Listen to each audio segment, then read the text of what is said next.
Bonjour à tous, je me suis pas apprêtée, genre, je vais pas me filmer mon visage, mais je vais parler un sujet quand même qui réduit la femme, que ce soit la femme arabe, la femme africaine, à une condition d'esclavagisme extrême. Je veux parler de la revenge porn. La revenge porn, pour beaucoup de gens qui ne connaissent pas, c'est un mot qui a été inventé aux États-Unis. C'est un concept qui consiste à ce que quand tu te mets en couple avec une femme, en fait, tu fais en sorte qu'elle t'envoie des nudes où on voit bien son visage, tu filmes tout ce que vous faites ensemble pendant qu'elle est nue. Au cas où que vous avez des problèmes ou genre elle ne veut plus de toi, tu balances tout sur la toile, sur les réseaux sociaux. C'est ce qu'on appelle le fait revenge porn. Moi, ce que je voulais quand même dire sur ça, c'est la tristesse auquel, malgré plusieurs choses, plusieurs discriminations, plusieurs problèmes auxquels la femme fait face actuellement. Nous devons aussi faire face maintenant à cette plaie qu'on appelle revenge porn. Beaucoup de gens ne prennent pas conscience de ça, mais les États-Unis quand même rémunèrent au moins par an plus de 24 à 30 cas de suicide dus à cette histoire de revenge porn, genre des victimes qui se sont suicidées après que leur dignité ou leur nudité ont été diffusées par leurs ex, maris, copains sur les réseaux sociaux. Bon, moi ce qui me choque au fait, c'est le fait que les gens dénigrent ça, et puis ils trouvent que c'est normal, Ils trouvent que c'est normal. Tu te mets en couple avec une personne, quand la personne ne veut plus de toi ou la personne se comporte un peu bizarrement avec toi, tu balances tout sur les réseaux sociaux. On a vu quand même certaines grandes stars aussi, américaines, françaises, européennes, être victimes de ça, Et je trouve que c'est une forme aussi des répressions aussi contre la gente féminine, en fait. Je trouve que c'est vraiment une arme maintenant la plus utilisée contre les femmes dans les médias, afin de les réduire dans les silences, afin de les réduire dans la précarité, en fait.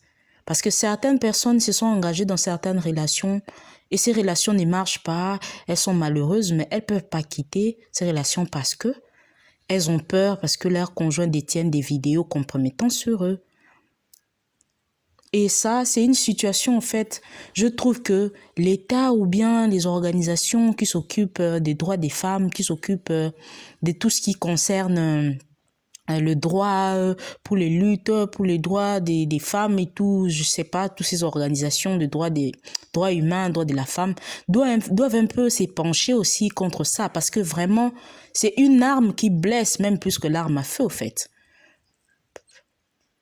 Parce que seuls les États-Unis dénombrent 30 à 24 cas par an de suicides dus au revenge porn, des suicides des femmes. Et je pense que les États, même africains, les États européens, arabes ou je sais pas, doivent s'épancher au fait sur ça. On a l'impression plus l'Internet évolue, la femme devient comme un objet, bon, depuis le temps, elle a toujours été considérée comme un objet de plaisir, mais on dirait un objet, sa vie, sa dignité, son intégrité ne compte pas. Même aux yeux de certains médias, de certains journalistes, qui ne se privent pas de se faire de l'argent derrière les relayements de ces vidéos, de ces photos qui touchent à l'intégrité de ces femmes. C'est ce qui est triste, au fait. Parce que nous avons vu, par exemple, là, George Floyd se faire tirer aux États-Unis, un tel se faire ceci. On a vu quand même des mouvements, Black Matter, je sais pas quoi. Mais jusque-là, on ne voit aucune réaction aucune réaction des organismes, en fait, qui défendent les femmes par rapport à cette plaie. Parce que cette plaie date quand même de 2000 et ça prend de l'ampleur. Maintenant, il est difficile pour une femme qui est dans une relation très difficile d'en sortir parce que là, elles n'ont plus peur de coups, elles n'ont plus peur qu'on leur blesse physiquement, mais elles ont maintenant peur d'une nouvelle arme qu'on appelle la revenge porn. C'est ça en fait. Et je trouve que il n'y a pas assez de réactions, même par rapport à nos États, en fait, afin de protéger la femme face à ça, au relayement de sa nudité, en fait. Et puis 80%, selon un média américain, 80% de ces vidéos ont été filmées à l'insu des victimes. Donc elles ne savent pas que pendant qu'elles partagent des moments intimes avec leurs conjoints, elles sont filmées, elles sont photographiées à leur insu. Et ces vidéos servent souvent d'armes, de pression contre ces victimes. Et c'est là, ce qui est plus choquant encore, ça amuse la galerie sur les réseaux sociaux. Elles sont pointées du doigt, prostituées, traitées de tous les noms. Et pour les youtubeurs ou les journalistes, c'est une manne. Ils relaient les vidéos contre la monétisation sur YouTube, sur les plateformes Internet. Et tout ça avec la complicité des fans, des gens qui suivent et qui appuient ça. Est-ce que la nudité de la femme doit maintenant servir d'un objet, je sais pas moi, pour se faire de l'argent sur la toile, ou bien sa nudité doit servir des pressions afin de la maintenir dans une condition, dans des conditions auxquelles elle n'aspire plus? Je ne sais pas, mais je suis choquée, je suis très choquée. Moi, je ne sais pas ce que vous en pensez, parce que Live Matter, parce que les gens se font tirer dessus, oui. Mais à quand allons-nous parler aussi des conditions de la femme actuelle? Par rapport à la vitesse de l'Internet, je pense que c'est celle qui est la plus victime. Plus l'Internet évolue, donc elle sera de plus en plus victime, réduite à des conditions parfois extrêmes. Je pense que nous devons mettre fin à ça, nous devons mettre fin vraiment à ça. Une femme, c'est pas un objet, c'est pas un objet. Il faut la respecter. Tant que tu respectes ta mère, une femme aussi, tu te dois de respecter. Parce que beaucoup de gens s'étonnent aujourd'hui que les gens se tournent vers des sexualités. Je ne dis pas que les homosexuels et les lesbiennes sont bizarres, mais tu vois que les hommes ont peur des femmes, ils se mettent entre hommes. Les femmes ont peur des hommes, ils se mettent entre eux. Il y a des choses aussi qui encouragent ça. La crise de la confiance dans des relations, surtout pour les femmes. Parce qu'elle sait qu'elle ne sait pas. Elle vient chez toi, peut-être tu la filmes. Demain, cette vidéo va servir de pression contre elle. Et ça, nos États, au lieu de gérer les histoires de financer les fabrications des bombes, les fabrications de ça, quand même, il faut investir un peu aussi dans la protection de l'intégrité de la femme. Ça serait mieux. Ça serait mieux. Et puis, ce qui me choque le plus, c'est cette joie auquel les médias, les youtubeurs, les youtubeuses ont à relayer ça. Ils sont contents. Ils sont contents. Et même quand la victime fait un démenti, ils sont là à dire non, moi j'ai suivi la vidéo, moi j'ai la vidéo, c'est toi, tu dois assumer.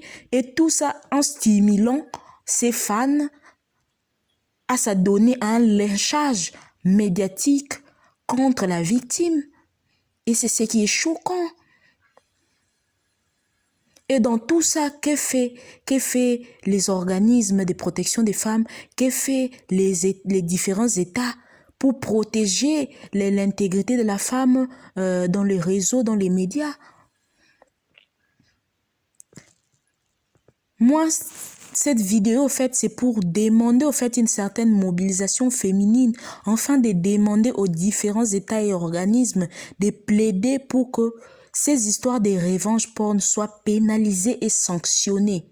Que ce soit celui qui relaye les informations, que ce soit celui qui s'adonne au lynchage médiatique contre les victimes, que ce soit celui qui filme